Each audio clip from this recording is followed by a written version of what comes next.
ৰাজ্য চৰকাৰ কৰ্মচাৰীসকলৰ বাবে পুনৰ আহিছে কঠোৰ নিৰ্দেশনা। এবাৰ বিভাগে বিভাগে কঠোৰ নিৰ্দেশনা। চৰকাৰী কাম কাজক লৈও নতুন নিৰ্দেশনা আহিছে। দৰমহা পৰ্যন্ত কৰ্তন হ'ব পাৰে। গুৰুত্বপূৰ্ণ খবৰ আহিছে। কেইবাখনো গুৰুত্বপূৰ্ণ নটিফিকেশ্যন প্ৰকাশ হৈছে। কি আছে সবিশেষ জানিবৰ বাবে ভিডিঅ'টো প্ৰথমৰ পৰা শেষলৈকে চাই থাকিব। জনাব বিচাৰিছোঁ প্ৰথমটো গুৰুত্বপূৰ্ণ খবৰ। শেহতীয়াভাৱে government of India ministry of finance department of expenditure ফালৰ পৰা এক নিৰ্দেশনা প্ৰেৰণ কৰিছে, য'ত উল্লেখ কৰা হৈছে যে চৰকাৰী অফিচ কম্পিউটাৰসমূহত ChatGPT, DeepSeek আদিৰ দৰে AI এপ্লিকেশ্যনসমূহ ব্যৱহাৰ কৰিব নোৱাৰিব আৰু কঠোৰভাৱে নিৰ্দেশনা দিয়া হৈছে যে ChatGPT, DeepSeek আদিৰ দৰে AI টুলছসমূহৰ দ্বাৰা চৰকাৰী তথ্য ফাদিল হোৱাৰ সম্ভাৱনা থাকে বা চৰকাৰী গোপনীয়তা ৰক্ষা কৰাত অসুবিধা হয়। সেইবাবে কঠোৰভাৱে নিৰ্দেশনা দিয়া হৈছে যে চৰকাৰী অফিচ কম্পিউটাৰসমূহত AI এপ্লিকেশ্যনসমূহ ব্যৱহাৰ কৰিব নোৱাৰিব। ইপিনে দ্বিতীয়টো গুৰুত্বপূৰ্ণ খবৰ আহিছে যে বিভাগে বিভাগে এতিয়া কঠোৰ নিৰ্দেশনা জাৰি কৰা হৈছে।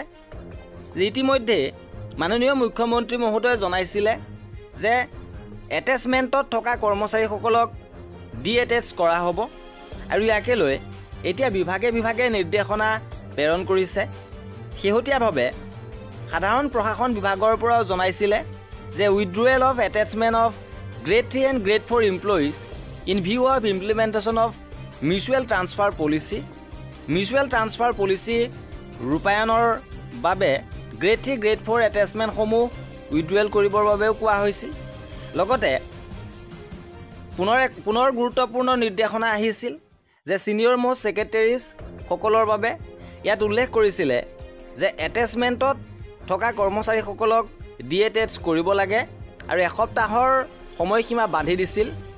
7 ফেব্ৰুৱাৰীৰ ভিতৰত সকলো এটেচমেণ্টত থকা কৰ্মচাৰীক ডিএটেচ কৰিবৰ বাবে জনোৱা হৈছিলে।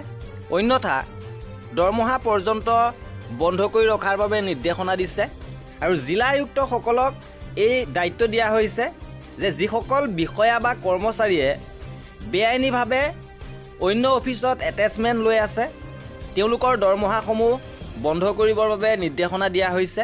ইপিনে আৰম্ভ হৈছে ৰাজ্য চৰকাৰ কৰ্মচাৰীসকলৰ জিৰ' প্ৰিমিয়াম ইঞ্চুৰেঞ্চ স্কিম আৰু ইয়াত কৰ্মচাৰীসকলে কোনো ধৰণৰ প্ৰিমিয়াম নিদিয়াকৈ 1 কোটি টকালৈকে চিকিৎসা বীমা লাভ কৰিব পাৰিব, য'ত টাৰ্ম লাইফ ইঞ্চুৰেঞ্চ হিচাপে যিকোনো ধৰণৰ স্বাভাৱিক মৃত্যুত 10 লাখ টকা আৰু পাৰ্চনেল এক্সিডেণ্টেল ইঞ্চুৰেঞ্চৰ ডেথ হ'লে মিনিমাম 1 কোটি টকা, পাৰ্মানেণ্ট টোটেল ডিজেবিলিটি হ'লেও 1 কোটি টকা আৰু পাৰ্মানেণ্ট পাৰ্চিয়েল ডিজেবিলিটিৰ ক্ষেত্ৰত 80 লাখ টকাকৈ লাভ কৰিব।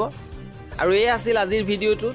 কৰ্মচাৰী আৰু পেঞ্চনাৰৰ সকলো খবৰ পাই থাকিবৰ বাবে আমাৰ চেনেলটো ছাবস্ক্ৰাইব কৰি ৰাখিব।